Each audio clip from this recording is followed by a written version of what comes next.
Okay, we almost there, guys. Just give me a second. It should help us connect soon.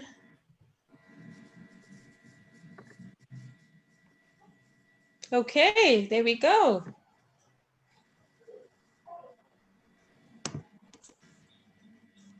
I just want to connect here. Okay, welcome everyone. Thank you guys so much for joining. We have the teachers that came to the kitchen this weekend. I love it. I love it. Guys, thank you so much for joining. I do appreciate you taking the time out to coming onto Open Mic Foundation. I appreciate all of you. And yes, what I'm going to do is ask each of you to introduce yourselves. In terms of this, you can, I know in some cases we're not going to say who the school is.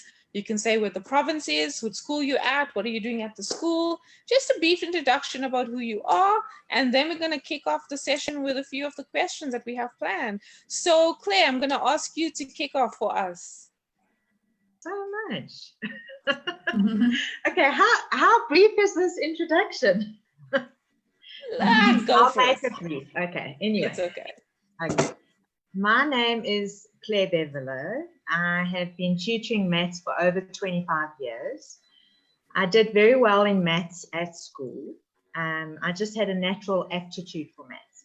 I never wanted to be a teacher. That was not in my plans, but that was obviously in somebody else's plans. I was offered my first job at Master Maths in Benoni at the age of 18. And it was a case of sink or swim, or winging it, which luckily I did. This gave me the opportunity to learn and master the syllabus from grade 7 to grade 12.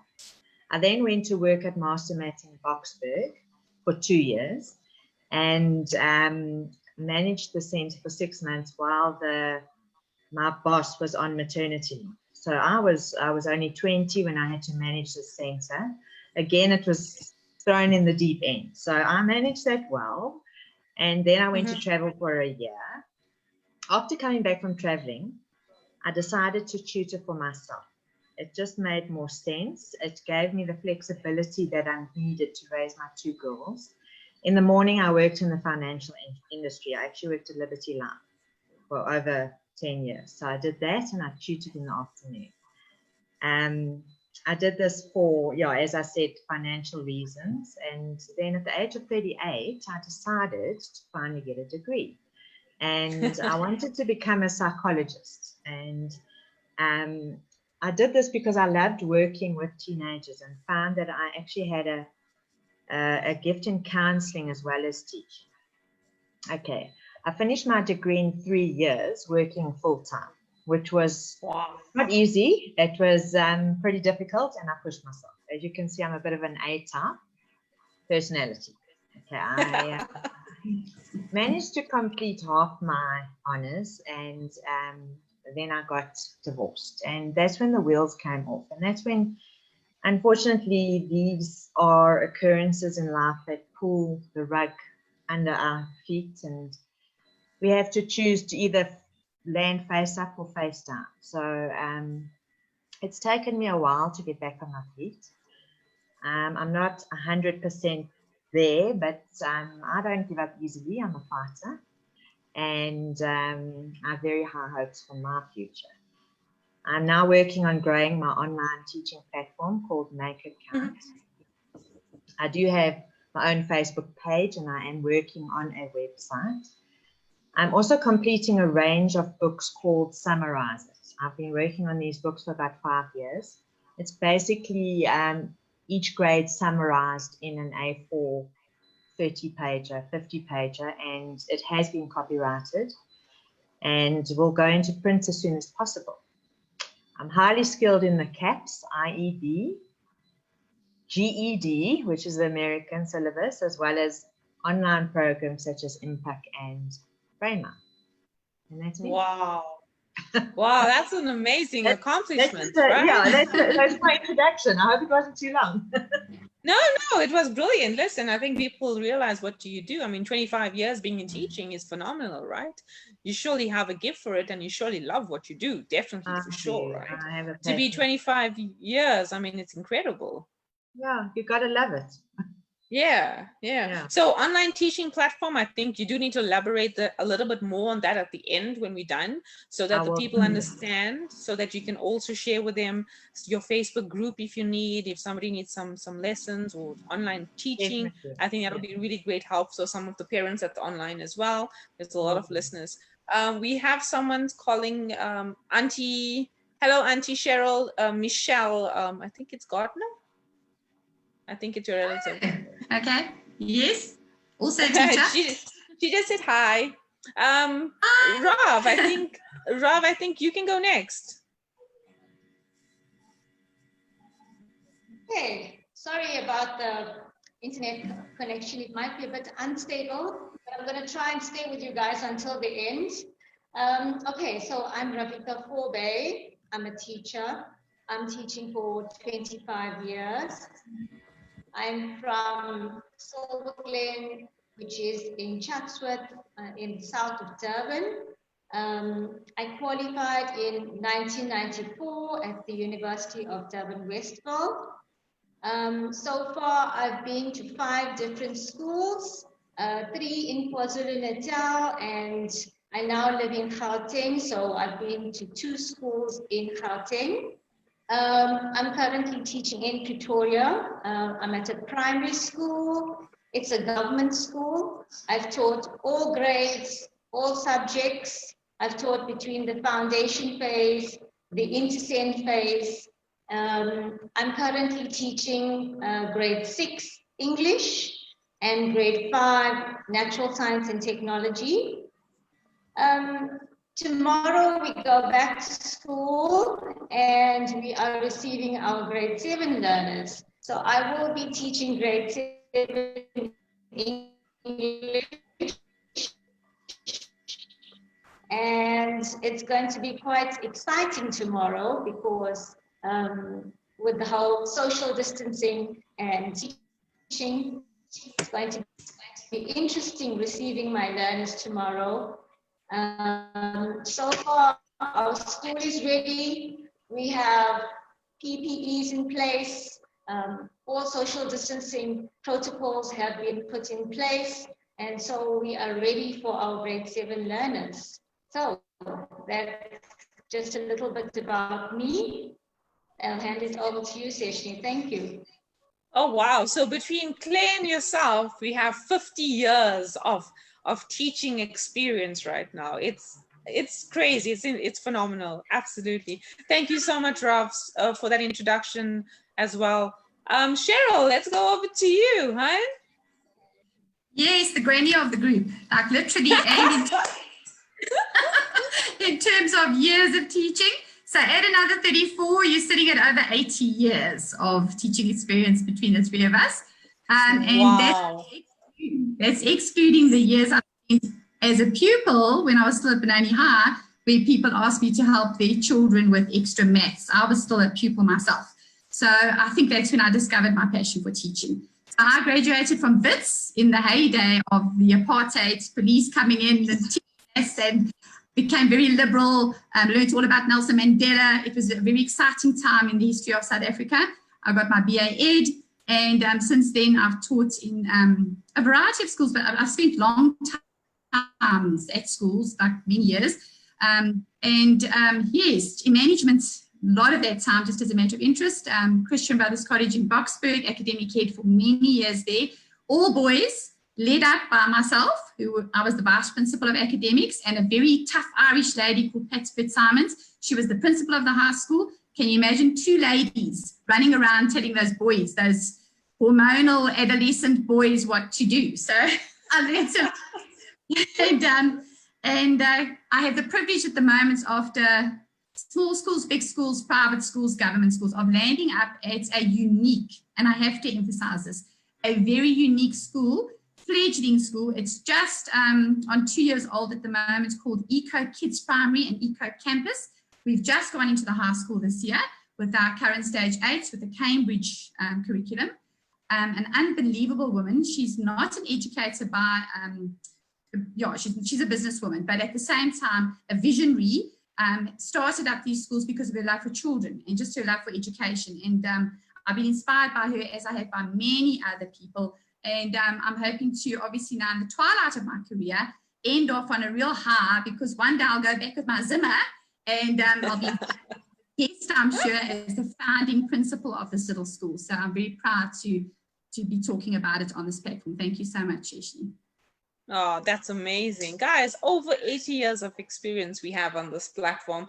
I just want to welcome our viewers today and, being inspired by the teachers. And, when it was a close friend of mine, her name's Kimmy, and Cheryl, Kimmy, we both looked at this and we said, you know what, we need to embrace our teachers for today.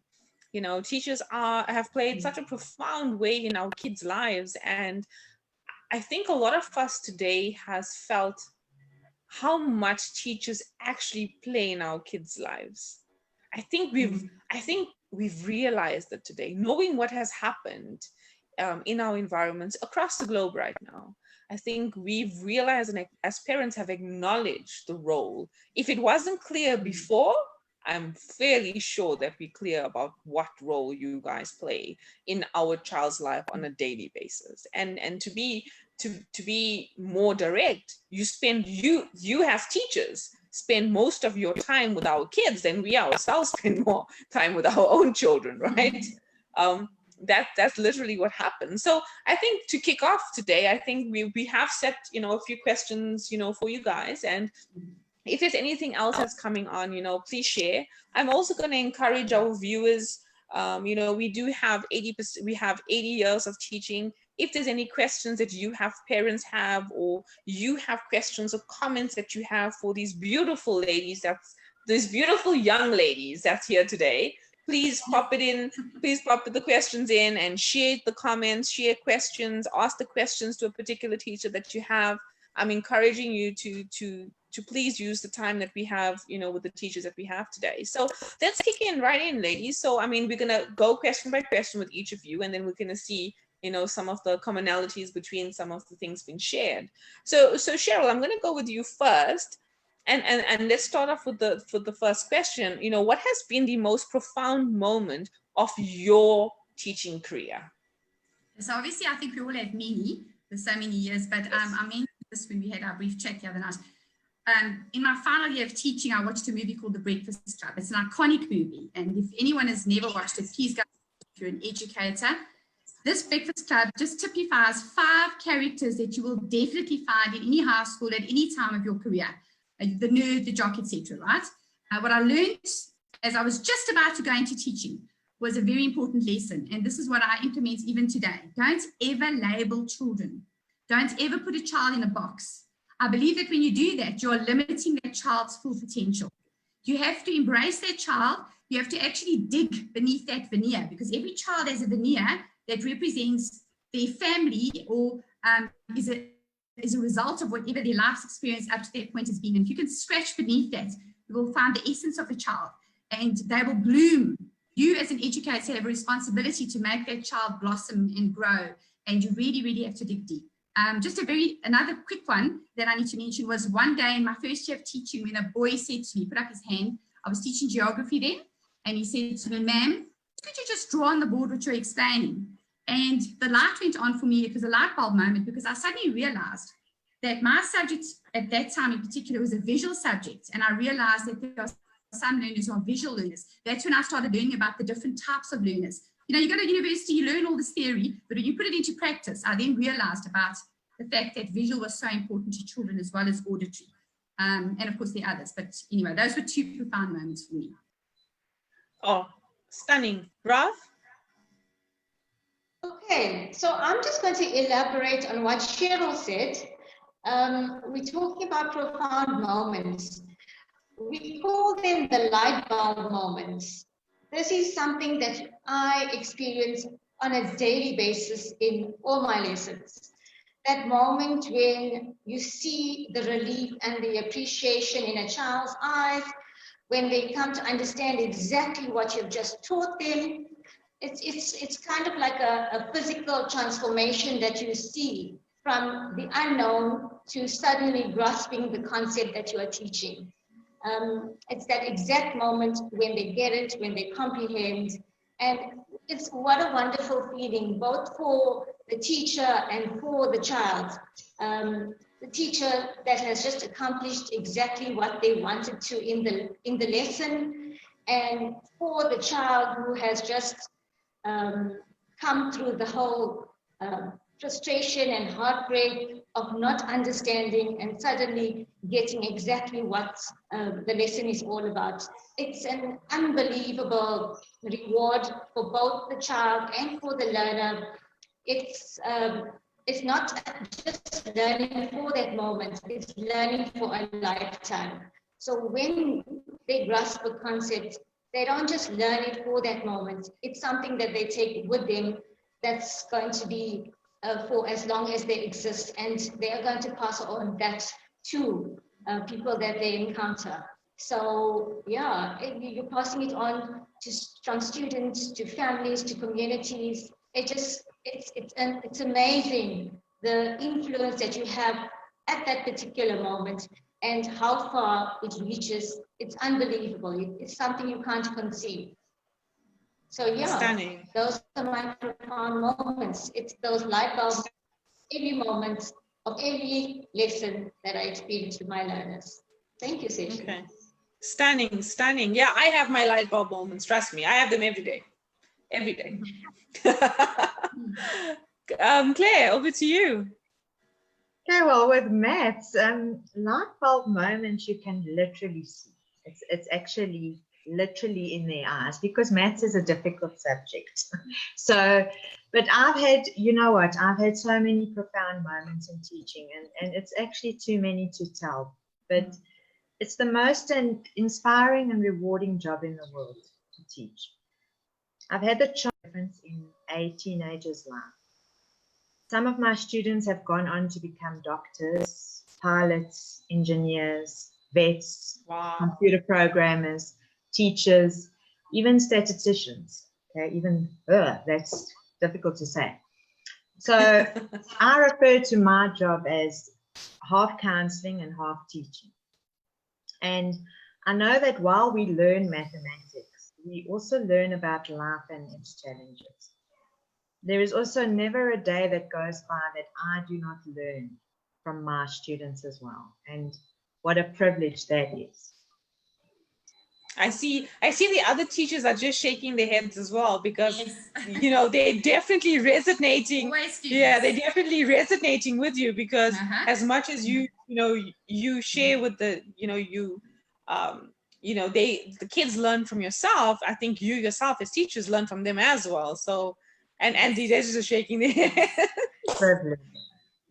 Awesome. So that's interesting, because if I have a look at all three of you, and coming from diverse backgrounds, diverse schools, diverse teaching methods, I'm sure of, I mean, two things, they facial expression, the love in their eyes when they get to that profound moment, the light bulb experiences, and you see the children glowing. So that's quite interesting to see. So let's move over. There's a question that was posed onto the group by Sydney Labuskaghni, and it is one of the questions we've had. So Sydney says, I would like to ask Cheryl, since she is the oldest, what keeps her inspired being a teacher? So we do have that here. And I mean, I think the question that we were going to ask is, what brings you joy in teaching? So let's combine the two together. So let's combine them together, guys. And I think all three of you will be able to address this. So Cheryl, I'm going to leave this with you for now. Let's go with yours. Yes, of course. So of course, that inspiration that Ravitha speaks about every day, and maths teachers, I've also taught maths as our obviously that goes without saying. But in terms of joy over the years, if I can reflect over that, it's when you bump into children or children who come to visit you once they have grown up and become adults, and they've actually come back with memories of you, and they tell you how you inspired them to either become a teacher. Claire mentioned a whole lot of other careers, but just memories that they have of you and things that you did in their lives that inspired them to go on into whatever it is, whether it's their own careers or their own personal lives. I've had notes from children who perhaps, like being a Christian, who said to me, they went to church, it was just like a habit that they had, And only once I prayed with them in class and I spoke about God did they really start developing a relationship with God. And just the notes, I've got a box full of notes. So it's to see the children grow up to become adults and to see how they've turned out, and the fact that they still remember something you said or something you did that made a difference in their lives as adults. That has brought me the greatest joy. The ones who come back to say sorry about something that they did that upset you, that's happened to me too. They brought me gifts. What are you doing now? And then I've gone to go and speak with them and have tea with them, and they've said, ma'am, I remember you cried that day and whatever you did that day, and I can't even remember. So, but it was so important to them to come back as young adults, having learned now and obviously realizing whatever the actions were. And just that impact that you have, you know, in a child's life, you don't realize how much you do. You do sometimes, but until it's manifested in that kind of response. So that's the joy that brought me. Okay, Sydney, I hope that my name being called out, Mrs. Forbay or ma'am, you turn around and you see those faces and they want just a little acknowledgement to say, yes, I see you, And okay. I think for me, a highlight all is when they friend you on Facebook. They do? All those years. And so it really is a job it's limitless, it's endless. I cannot explain how it can just go on and on and on. So those are some of the joys. Wow. May I add something to what Ravita said? Yeah. Something I've often said to young teachers, and being that much older, it's very important to mentor young teachers, and even in interviews. I think exactly what she said. As a teacher, when you arrive at school in the morning, you have to leave all of your baggage. Let's call it your baggage at home. You really have to, no matter what is going on in your personal life, you have to get out of that car with a smile on your face. These children are coming from homes where they have issues, many of them coming from divorced, broken homes, abusive homes, whatever it might be. And I found over the years that they look to you to be that person every day, all the stuff that Ravita was talking about. And you need to be that uplifting, happy, smiley, understanding, empathetic, just to listen to them, to listen to their problems, to counsel them. Claire touched on that earlier.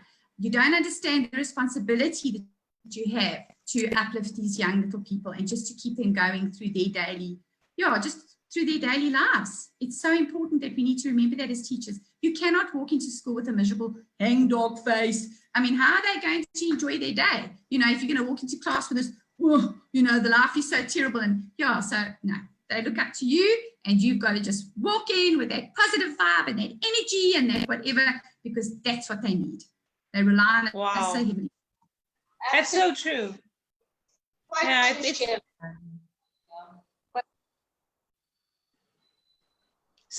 so true, Cheryl. I can say I have seen, and I think we're all human. I think, it doesn't matter the job that you have, when you enter the workspace, it is a certain level of understanding is that there's boundaries in these workspaces, right? And whatever's happening at home and whatever you're going through, and when you interact, whether it's colleagues, whether it's kids, we do need to respect that their space, because the one thing that you don't want to do is take what you have and put it onto someone else and make it theirs and make them feel uncomfortable. I'm in corporate, so I know I have teams that I manage as well, and you can't take your emotions at whatever's happening at home, whether it's with your kids, with your spouse, your friends, your family, no matter what it is, you can't.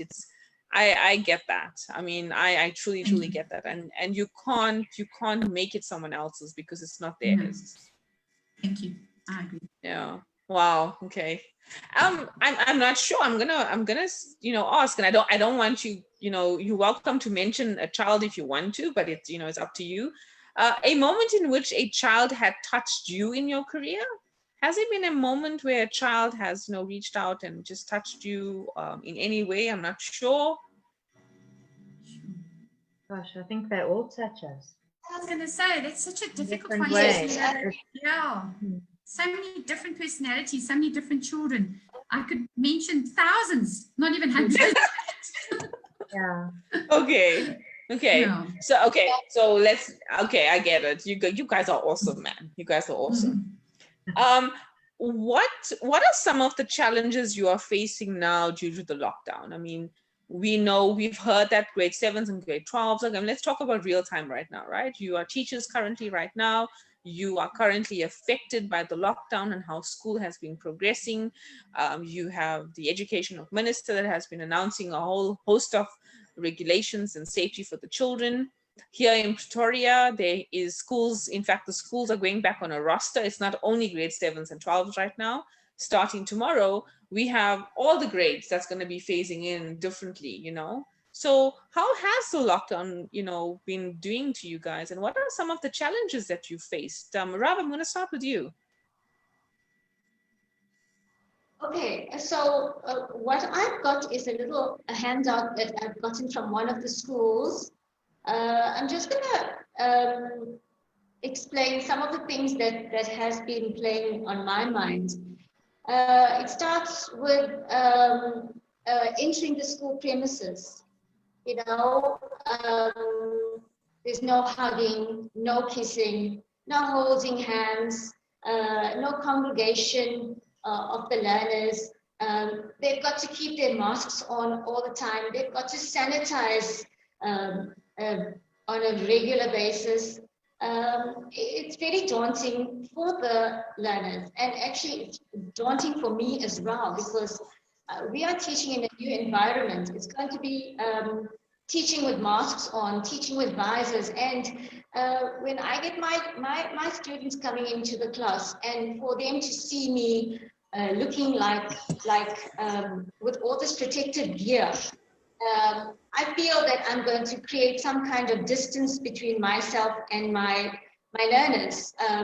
They're going to look at me with all this armor and be intimidated with the way I teach. So it's going to be like a block, so to speak, in a lesson. And you know, the thing is, like, if you wear a mask on your face, they don't see whether you are smiling, they don't see your emotions, and it's going to be a bit of a challenge for them to see me like this and for me to see them like this.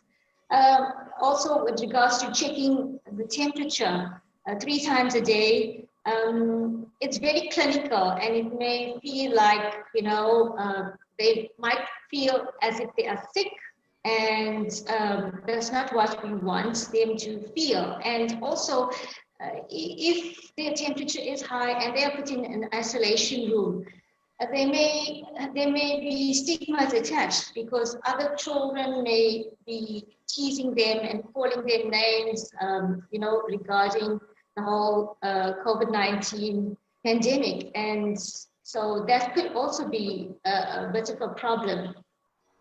Other things on this list that is bothering me is, you know, classroom procedure, where learners have to sit apart from each other. They can't swap seats. There's no movement of furniture. They have to be a 1.5 meter apart from each other. They cannot borrow stationery, books, or there's no eating or drinking allowed next to your colleague or your peers.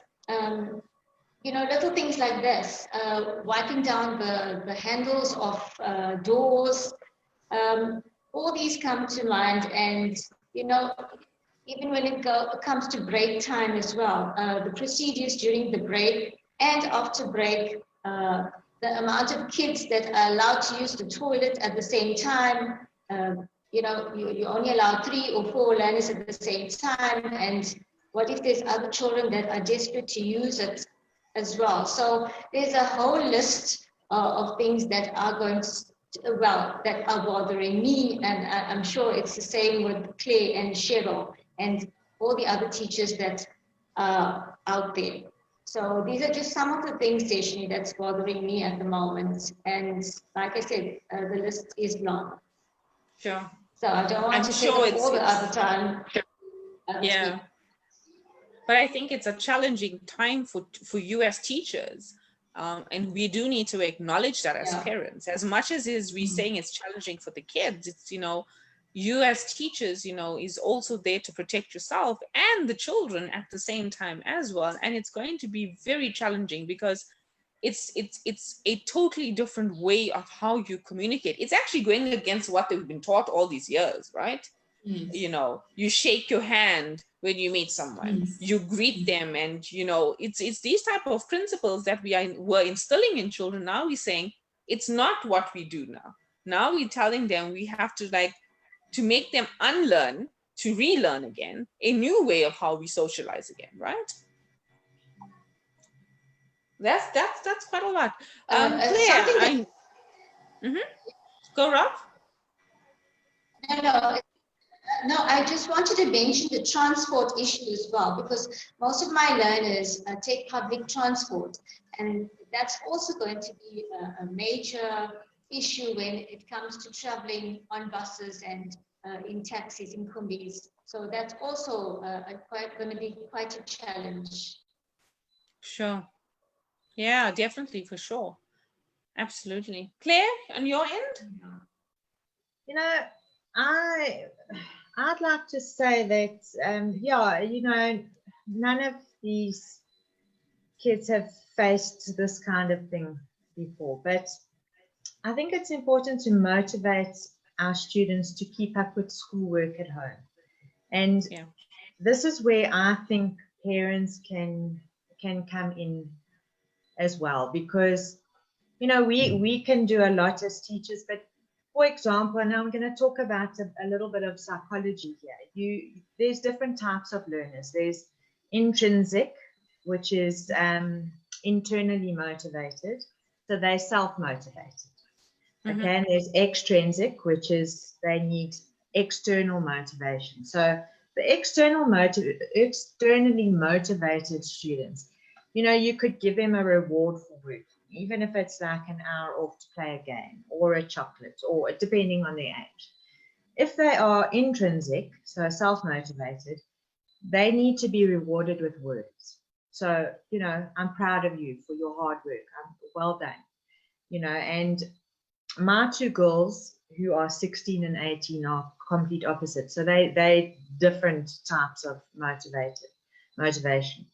And then, as Cheryl actually mentioned, there's also the different ways of learning, which is, it's actually called FARC. It's an acronym, which is visual, auditory, reading, and kinesthetic. Okay, and there's so many questionnaires online to see what your child is. And you can help them by, like, if it's visual, you can create flashcards for them or with them and pictures. If it's auditory, listening, you know, there's YouTube channels.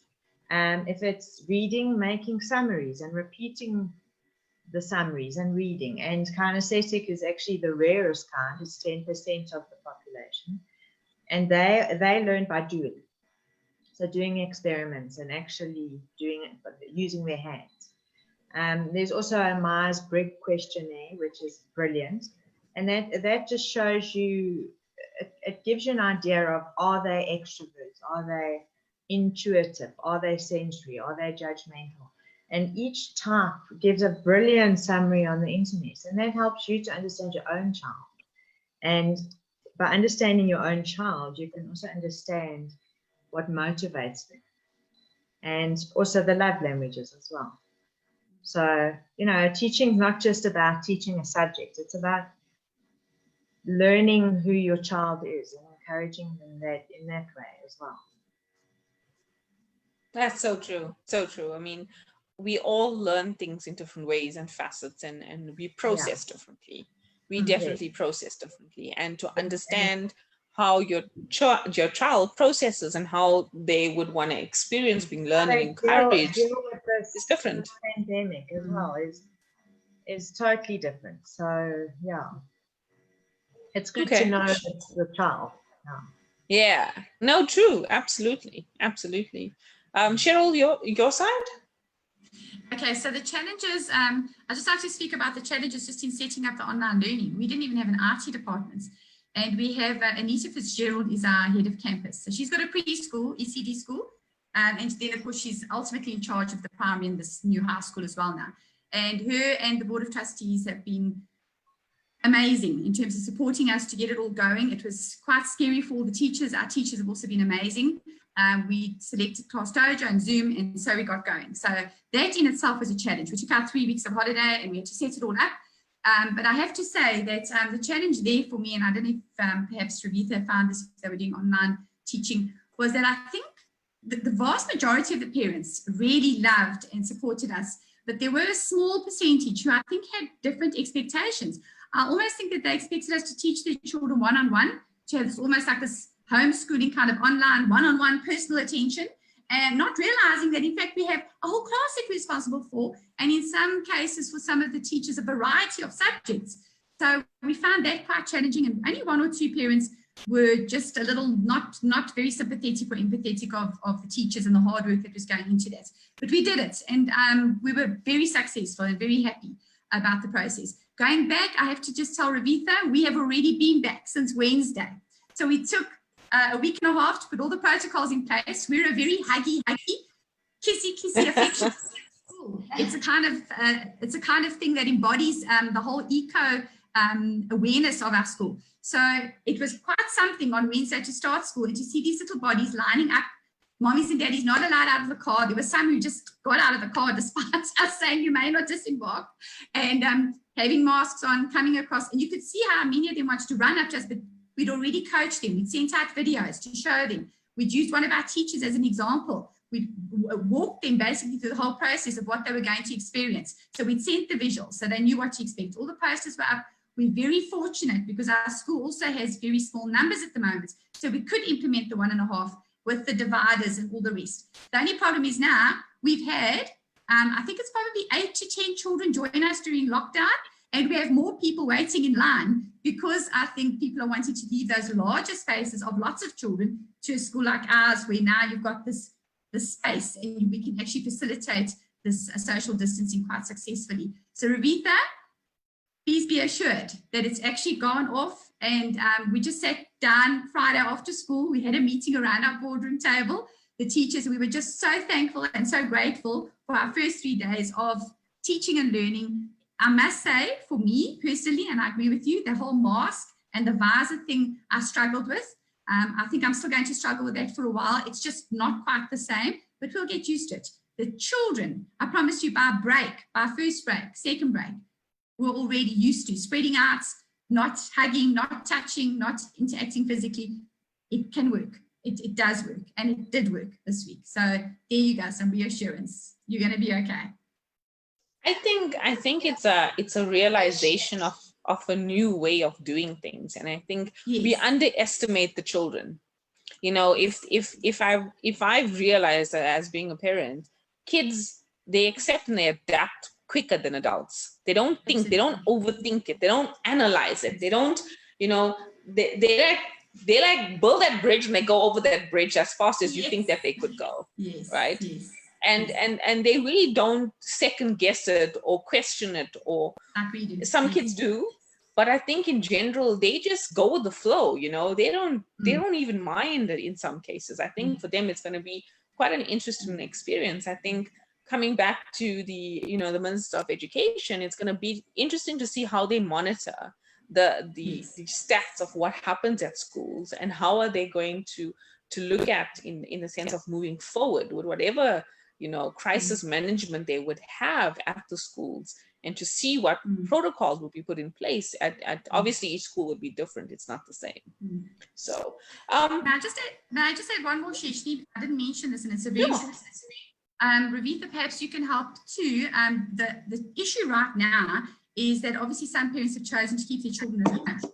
So the change that we're facing right now, is the fact that we now have some that we need to cater for online. We need to continue to do that while now taking on our full responsibility of doing physical teaching again in the classroom.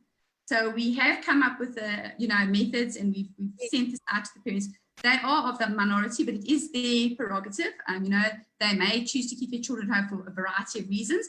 So we're trying our best to facilitate it, but I must say that that has been a challenge to try and get this balance now of making that work. I'm not sure about you, Rebecca.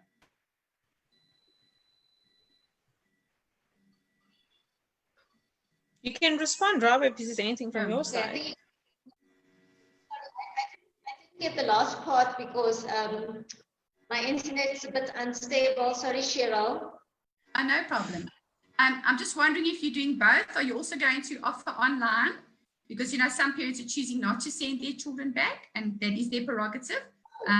But it is difficult now to be back, you know, with full teaching.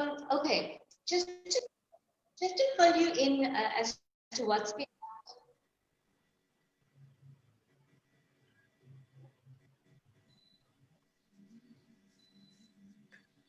Sorry, Ralph, can you hear us?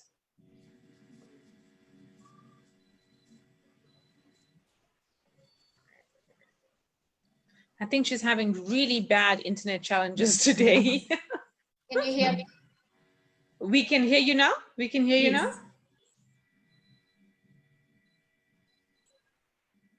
Okay, she's frozen. She's frozen. We can come. Okay, I see she's gone off. We can come back to that question. I'm not too sure if she's joining. Here we go. Ralph, can you hear us? Sorry about that.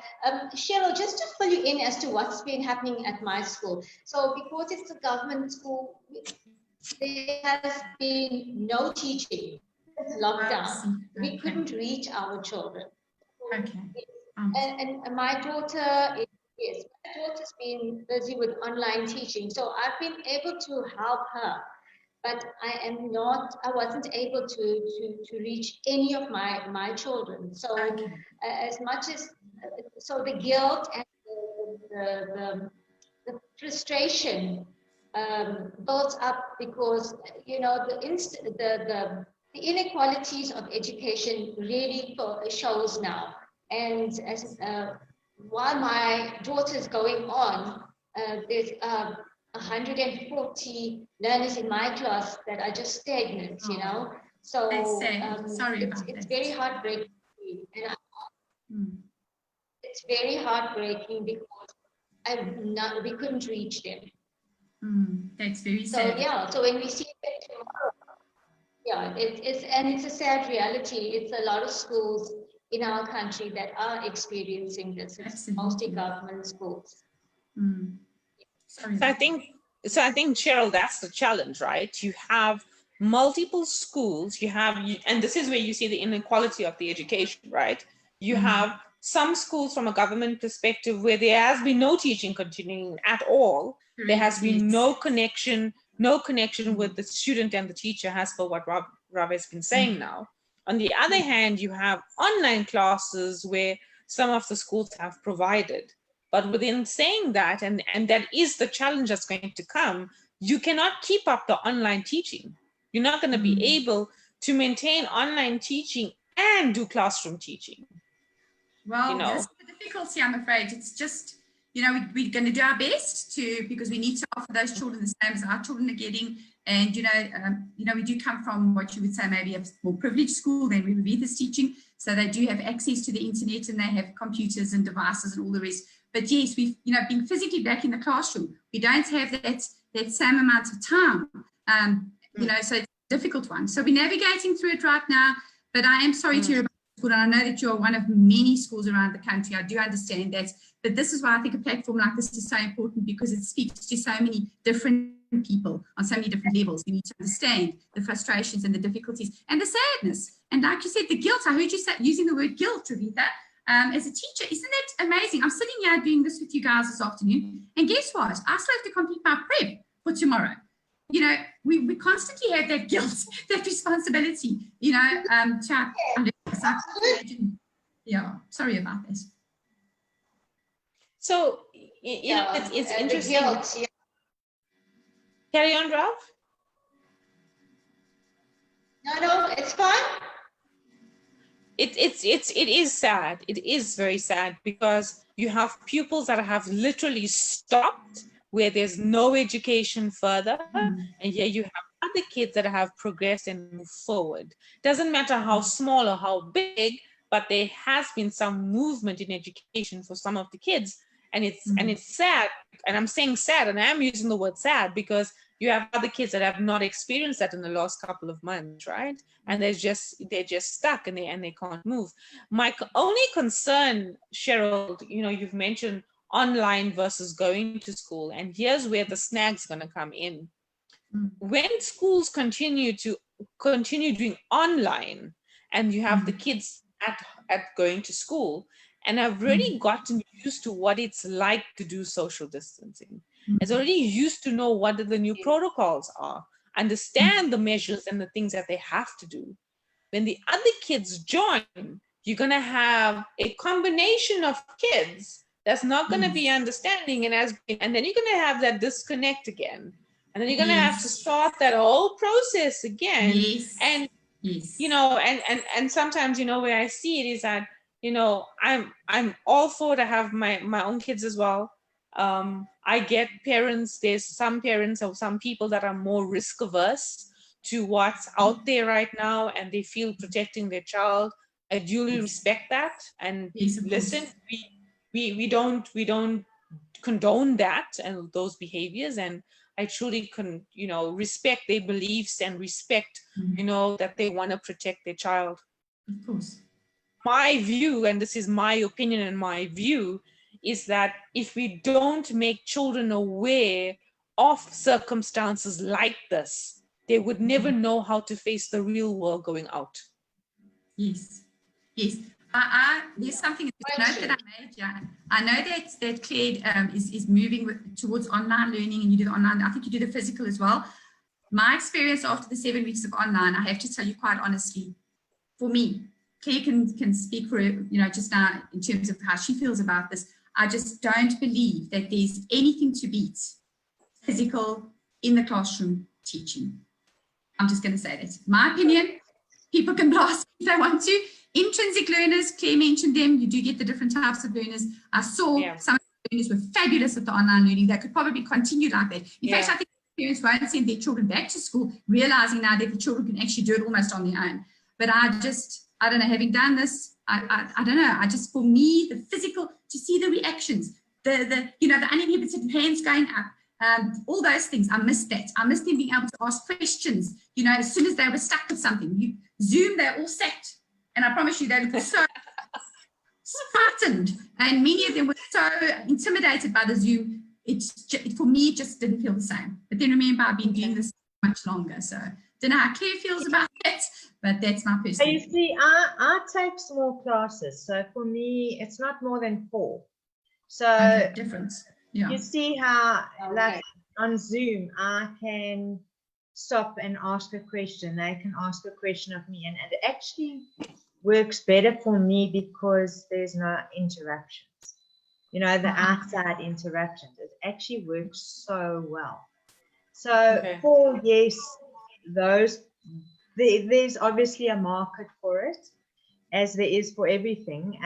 So it's maths tutoring, but it's more sort of, I would say, zoned in, and I still have that interaction. We laugh and we chat and we make jokes and whatever. And I've actually really enjoyed it. So but I do also go and teach at a school where I'm advising. I look like a welder with the mask and all. No, I prefer the on. I do. Yeah. Okay. So ladies, I have 2 more questions for you. What would be your advice to the parents out there at a time like this? Okay. I mean, some words of encouragement. I mean, you yourselves are parents. You guys have kids as well. And, sharing your views and your wisdoms to these parents that's online now, what would be your advice to them? Let's go, Rav. Okay, so there's so much uncertainty right now. The world as we know it has changed. We have the new normal, and it's going to stay for a while. So I would encourage the parents to stay informed, watch the news, listen to the radio. Be careful of fake news. Fake news is always taking over and people go into a panic mode. Very important to take one day at a time. Things are changing so fast and we are being updated so quickly that if you try to plan too far in advance, you are going to be overwhelmed and consumed with whatever is happening. So take one day at a time and conquer that day before you move on to the next. You know, for parents that are sending their kids back to school, they need to put their full trust in those teachers, because we have only the best interest of the child at heart. You know, this is what we are going to do. We are going to make sure that they are fully protected and in a safe zone, in a safe place.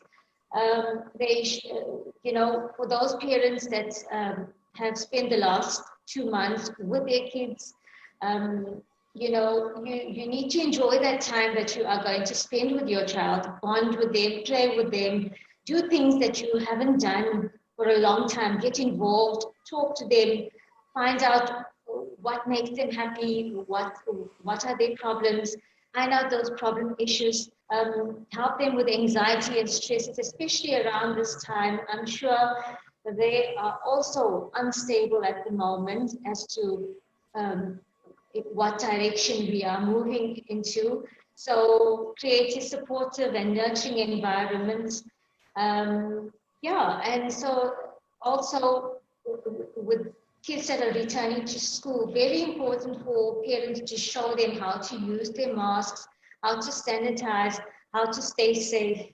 Yeah, so parents must stay positive and very important to have hope, because I'm sure we will get to the end of this. It's definitely going to come to an end, not for a long time, but we need to be positive about the outcome and the end result.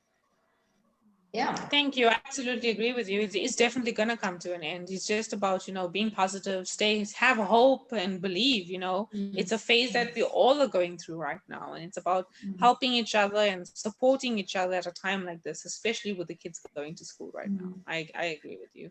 Claire? Okay, so my advice would be to try and understand from their perspective. Okay, these kids are called Generation Z or Z. Okay, so they've been raised with technology. They've never not had a cell phone. They've never not had,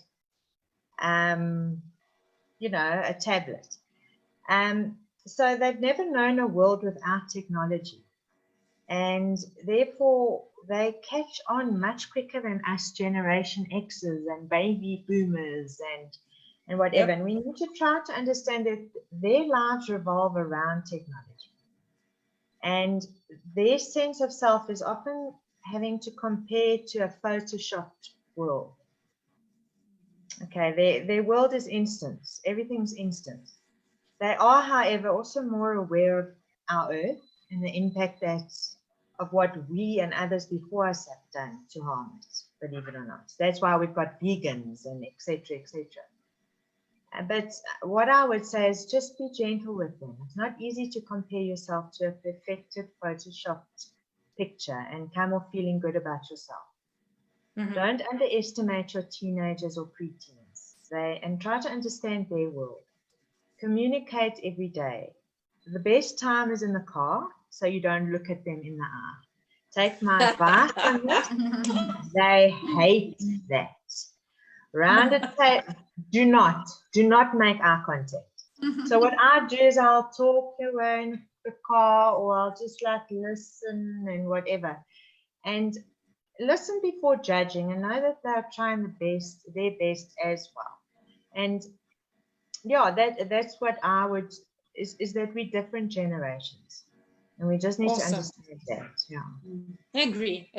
And it is a very different generation, right? And that's why I Yeah. say to you, they will adapt and accept very faster than we anticipate that they would. Yes. They will adjust much quicker To than we think Zoom, that to they would. Google Classroom, to the whole lot. Yeah. Sure. Thanks, Claire. Cheryl? So I think everything these two lovely ladies have said already really sums up everything I would have possibly said in a different way. I loved what Rebecca said about trust the teachers. Please trust the teachers. Don't criticize your teachers, your children's teachers in front of them. How are we supposed to teach them if you say negative things about us? Watch your fears, allay your fears, because that fear, we had a few children sick on the first day of school, they're going to sense your fear coming to school. And finally, believe.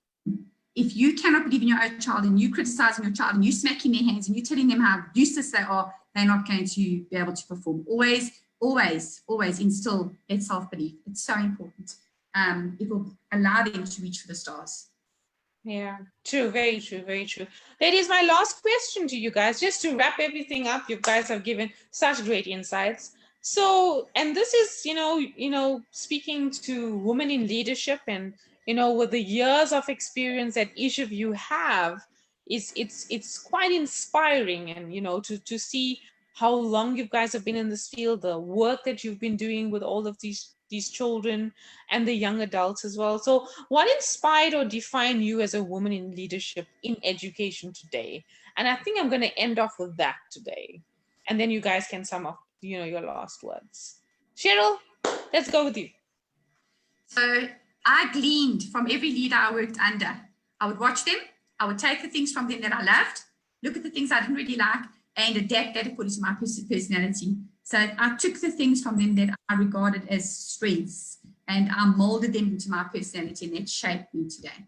And I have them to thank, all the many leaders. And the other thing somebody mentioned earlier on, I never stop learning. I never, ever stop learning from other people, be it a child, be it a colleague, be it somebody who's at the moment, I have this lovely lady in charge of all of us. I learn from her. She's much younger than me. I learn from her. I never stop learning. Yep, you're never too old to learn, Cheryl. Never too old to learn. We learn things every single day. Exactly. Every single day. Rav? Okay. So I've always wanted to teach. From as young as I was, all I wanted to do was teach. And I would look upon my teachers for inspiration and guidance. In fact, I remember a lot of my primary school teachers, because they're the ones that molded me and shaped me and guided me in those young years to be where I am today. So they've influenced the decisions that I've made. They've influenced my behavior, my strengths, my weakness, my imagination. They've given me life lessons. So, teaching is not just a profession, it's a mission. It's a spiritual thing. To teach a child is absolutely amazing, because whatever you teach them, they carry on for the rest of their lives. It's eternal. It's listening to them laugh. It's the mischief, the creativity, the love of a child. So I would look at my teaching as my eternal fountain of youth. That's what it is. It keeps us young at heart. As long as we work with children, we will always be young. Absolutely stunning. Thanks, Rob. Claire? But isn't that lovely? I love those two. As long as we teach, we'll be young at heart and to learn. Isn't that just lovely from both of you? But my inspiration, is that I have so much optimism for our future generation.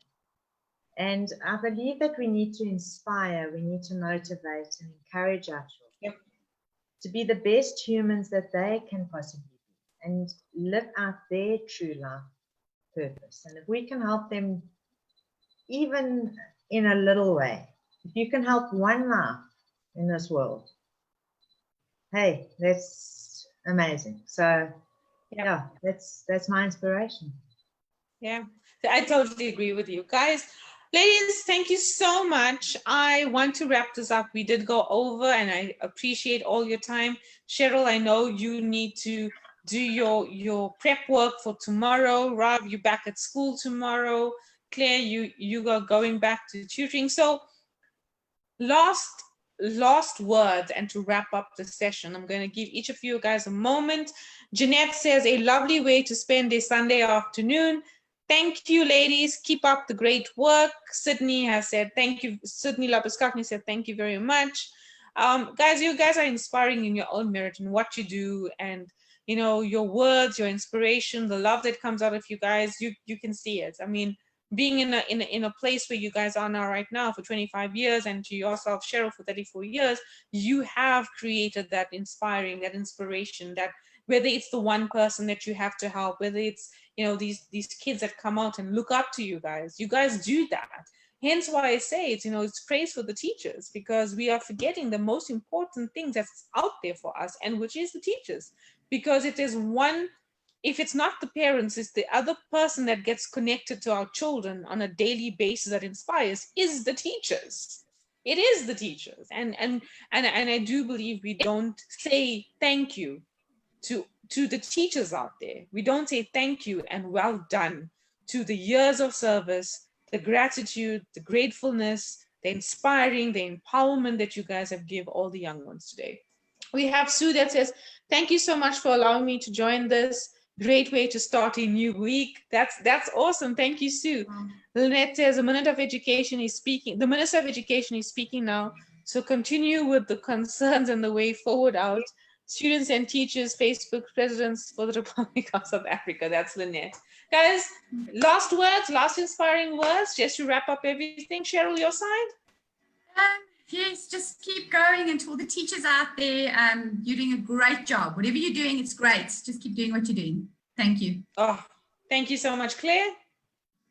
Well, my favorite movie happened to be Dead Poets Society, and I don't know if any of you knew that, knew of that movie with Robin Williams. Anyway, he had a saying called Carpe Diem, which is my favorite quote, which means seize the day.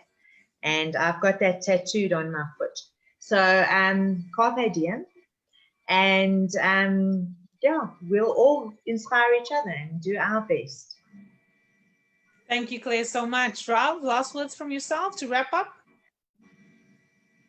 You know, in this last week, I saw a video of, it was a lovely South African song, and the kids were dancing and so enjoying themselves. And it actually brought me to tears, because I realized how much I miss my children. These last 2 months, as much as it's been nice being at home, I need them more than they need me, I think. So I'm so looking forward to at school with them tomorrow, visor and all.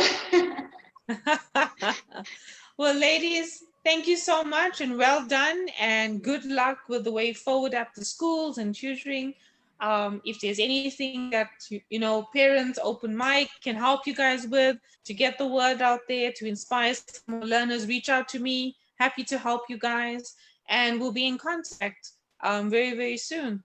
Have a great Sunday. It's an inspiring talk to start the week, to Sue's point. So thank you so much. Thank you so much, Ishni. Thank you, ladies. Thank you. Bye. Thank you, guys. Thank you. Bye. Bye.